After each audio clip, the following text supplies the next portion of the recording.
E aí pessoal, tranquilo? Hoje eu vou fazer um vídeo comentando a lei seca do Código Penal. Farei isso em relação ao direito civil, processo civil, penal, processo penal e outros direitos, com o objetivo de ajudar pessoas que têm dificuldade de entender o que a letra da lei diz. Às vezes a pessoa não é do ramo e começa a estudar a lei seca, por exemplo, Código Penal, lê os artigos e não entende nada do que está escrito. Ou então imagina que tem que decorar tudo, ou então não sabe como que é cobrado na prova.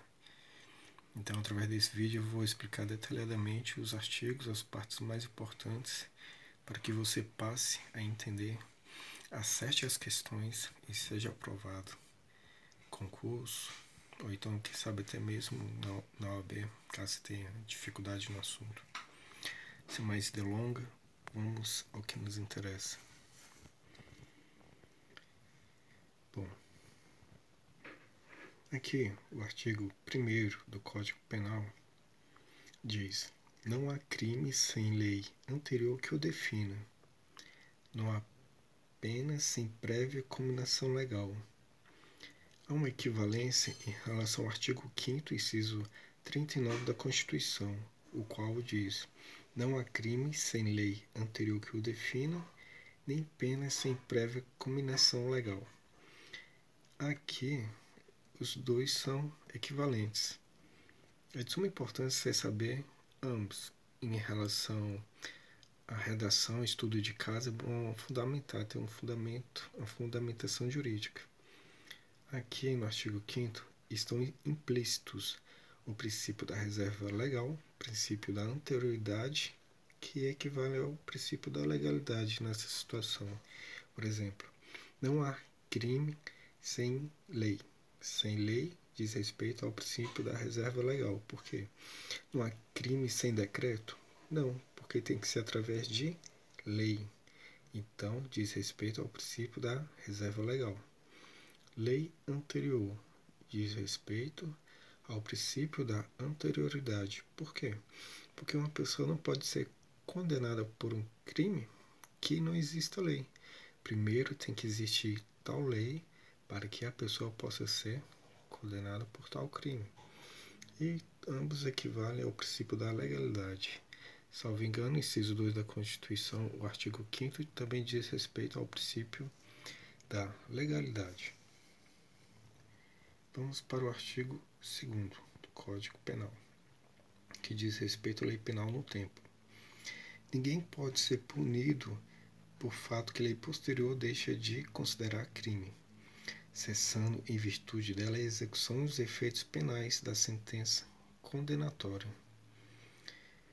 Ou seja, caso a pessoa tenha cometido um crime e acaba existindo uma nova lei informando que tal conduta não é mais criminosa, essa pessoa será posta em liberdade.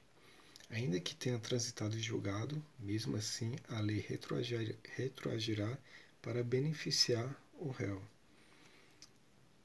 Eu coloquei o comentário aqui da seguinte forma: nesse caso, ocorrerá a abolitio criminis. Abolitio criminis é abolição do crime.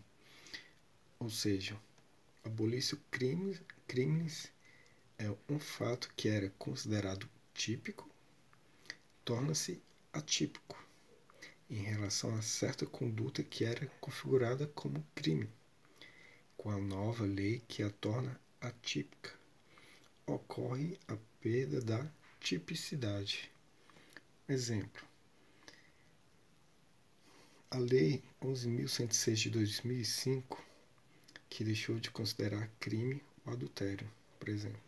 Suponha que João está preso pelo crime de adultério. Essa lei suponha que esteja em vigor. Aí a semana que vem surge uma nova lei informando que adultério não é mais crime. O que vai acontecer com ele? Vai ser posto em liberdade, mesmo que a sentença tenha transitado em julgado. A lei vai retroagir para beneficiá-lo, para beneficiar o réu.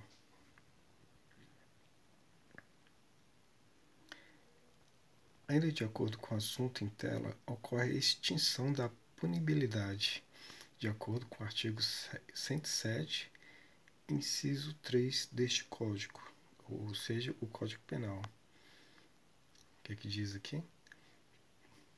A extinção da punibilidade ocorre pela retroatividade de lei que não mais considera o fato como crime, como criminoso, ou seja, não será mais considerado como crime. Esse artigo 107 do Código Penal é de suma importância para a segunda fase da OAB na área penal, porque é uma tese jurídica muito utilizada no caso, por exemplo, a peça lá apresenta uma situação e que houve a prescrição. Aí você vai utilizar como tese jurídica o artigo 107, inciso 4, e requerer a extinção da punibilidade pela prescrição, no caso lá. Na peça processual, na segunda fase do OAB, caso algum desses itens aqui se enquadre no que está sendo apresentado na questão, você irá utilizá-lo para requerer a extinção da punibilidade. Como é um artigo importante, também cai em concursos e também na primeira fase do OAB, então eu coloquei todos aqui para fazer uma leitura de suma importância, a leitura da lei seca. Por exemplo, inciso 1 diz, por exemplo, extinção da punibilidade ocorrerá pela morte do agente, pela anistia, graça ou indulto, pela retroatividade de lei que não mais considera o fato como criminoso, pela prescrição, decadência ou perempção, pela renúncia do direito de queixa ou pelo perdão aceito nos crimes de ação privada, pela retratação do agente nos casos em que a lei a admite, e inciso 9, pelo perdão judicial nos casos previstos em lei. Vamos para a próxima página. O parágrafo único do artigo 2º do Código Penal diz o seguinte: a lei posterior que de qualquer modo favoreceu o agente aplica-se aos fatos anteriores, ainda que decididos por sentença condenatória transitada em julgado. Foi o que eu disse. Ainda que a pessoa seja condenada e a sentença seja transitada em julgado, o que é que vai ocorrer? Ele será liberto. E sobre esse assunto diz respeito o quê? Por exemplo, nesse caso ocorrerá a novatio legis in melius, ou lex mitium, isto é, lei nova que é mais favorável que a lei anterior. Ou seja, a lei posterior que favorece o acusado, o condenado, vai aplicar os fatos anteriores, ainda que decididos por sentença condenatória. Então, essa locução em latim diz respeito ao parágrafo único, a essa situação. Por exemplo, a lei posterior que de qualquer modo favoreceu o agente aplica-se aos fatos anteriores, ainda que decididos por sentença condenatória transitada em julgados. Então, diz respeito a essa locução em latim. Isso é cobrado em prova. Por isso é importante você saber identificar. Aqui também é interessante, porque a banca pode muito bem fazer o seguinte. A banca pode fazer assim, ó. A lei posterior que de qualquer modo favoreceu o agente aplica-se aos fatos anteriores, exceto decididos por sentença condenatória transitada em julgado. E se cair assim, eu te garanto que muitos candidatos vão errar. Ela pode colocar também salvo os casos decididos por sentença condenatória transitada em julgado. Então, aqui, ainda que é o mesmo que decididos. Então, cuidado, se a banca colocar exceto, salvo ou excetuado, estará errada a questão. Muita atenção aqui. A Constituição também trata sobre o assunto. Por exemplo, o artigo 5º, inciso 40, diz o seguinte: a lei penal não retroagirá, salvo para beneficiar o réu. É claro que isso daqui não cabe no processo penal. No processo penal não irá retroagir, mas no Código Penal sim. Então, fique atento. Importante. Mesmo que o crime já tenha sido julgado por sentença transitada em julgado, a nova lei será aplicada para beneficiar o réu. Foi o que eu falei, né? Diversas vezes. Porque cai muito em provas, por isso é importante informá-los. Uma questão que caiu em concurso. Caiu.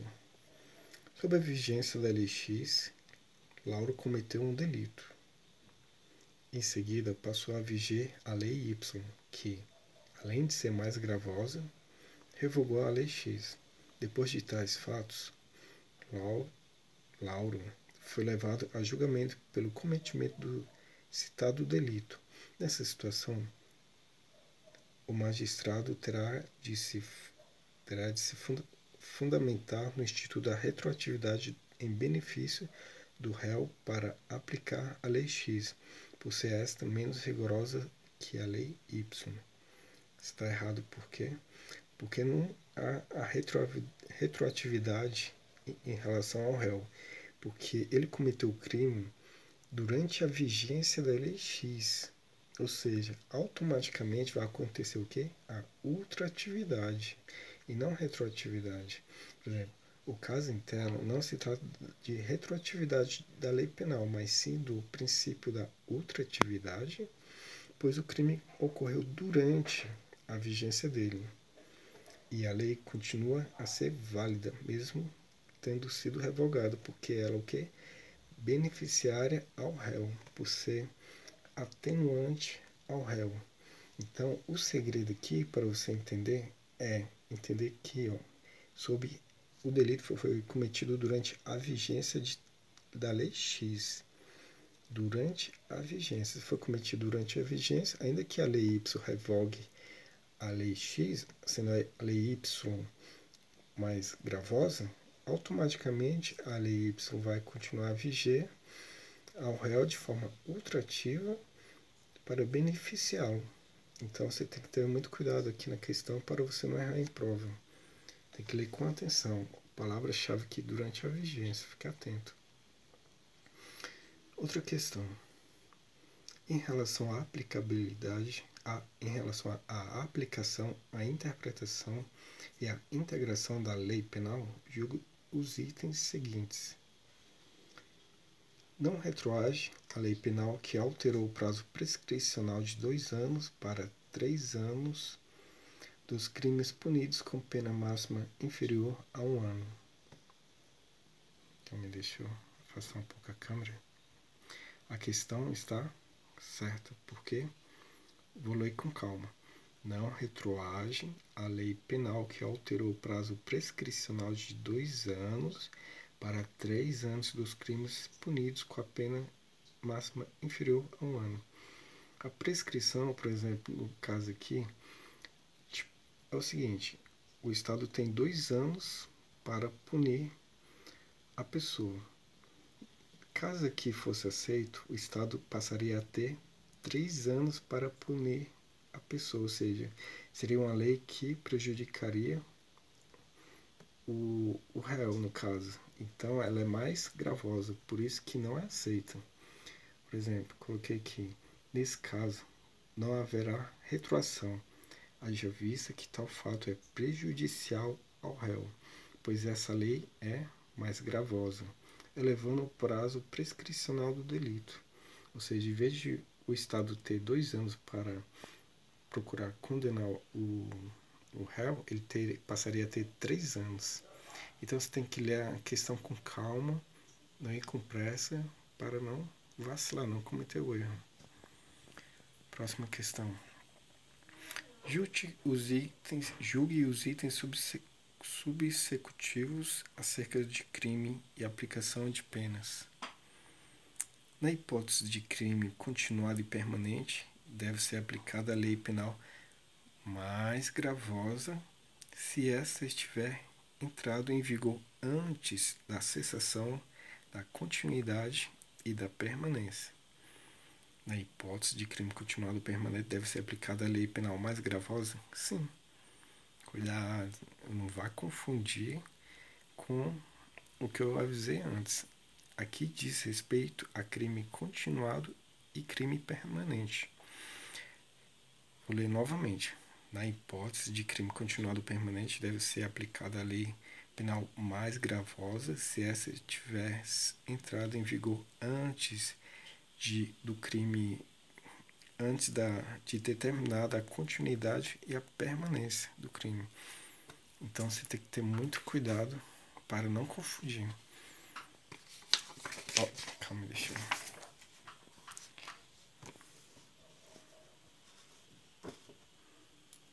Olha o que a súmula 711 do STF diz. A lei penal mais grave aplica-se ao crime continuado e ao crime permanente, se a sua vigência é anterior à cessação, ou seja, ao término da continuidade ou da permanência. Daí a importância de você não apenas ler a lei seca, resolver inúmeras questões de provas de concurso, mas também ler súmulas do STJ, do STF. Penso que o concurso, por exemplo, do tribunal seja para nível médio ou analista na área administrativa, é de suma importância a leitura de súmulas do STJ e do STF. Óbvio que, caso o concurso seja para Tribunal do Trabalho, Tribunal Regional do Trabalho ou TST, você vai ter que ler também súmulas do TST e as OJs. Então, leia a súmula, é de suma importância. Bom, lei excepcional ou temporária. Artigo 3º. A lei excepcional temporária, embora decorrido o período de sua duração ou cessadas as circunstâncias que a determinaram, aplica-se ao fato praticado durante a vigência. Uma situação hipotética. Durante a Copa do Mundo no Brasil, foi criada uma lei em relação a antiterrorismo para ter duração durante a Copa do Mundo. Estou parafraseando. Pessoas que foram presas por terrorismo nesse período, mesmo após essa lei cessar com o fim da Copa, responderão pelo terrorismo.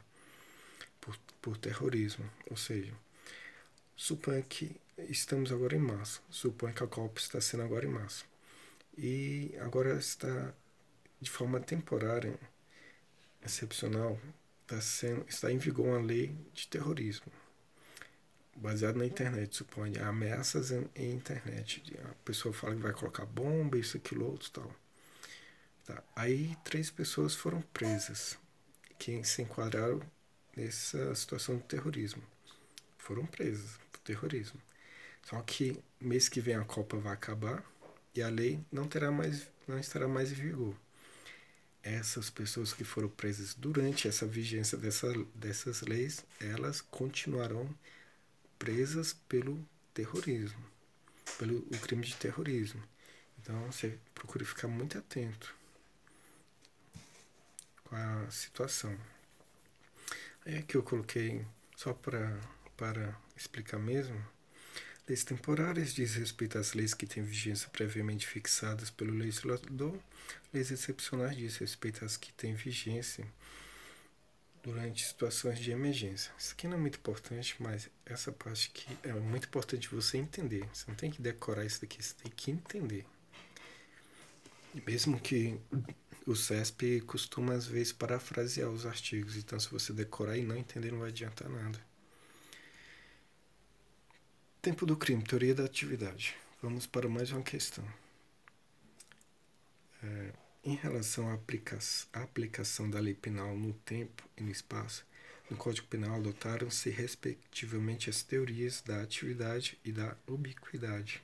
Está correto. Vamos ler novamente. Em relação à aplicação da lei penal no tempo, tempo do crime é igual à teoria da atividade. Tempo, atividade. Tempo, atividade. E no espaço? Espaço aqui equivale a lugar. Vamos ler o que diz o artigo 6º. O lugar do crime. Artigo 6º. Considera praticado o crime no lugar em que ocorreu a ação ou omissão, no todo ou em parte, bem como onde se produziu ou deveria produzir-se o resultado. Espaço que diz respeito a lugar é igual a ubiquidade. Então, eu marquei aqui para ajudá-lo a memorizar quando o tempo do crime, teoria da atividade, tempo vai dizer respeito à atividade, tempo, atividade. Espaço, que equivale a lugar, diz respeito à ubiquidade. É muito importante você também saber, na verdade, tudo isso, todos esses pontos que eu informei caem muito em provas. Ler a leitura da lei, é muito importante você grifar os pontos mais importantes, porque, por exemplo, que a banca pode colocar exceto, salvo, e a questão estaria errada. E é isso aí. Depois farei mais vídeos, depois farei vídeos com resolução de questões de concurso, comentados. E é isso aí, pessoal. Se gostou, curta, dê um like, se inscreva no canal, compartilhe com seus amigos e bons estudos. Não desanime, pois a sua conquista, a sua aprovação chegará em breve.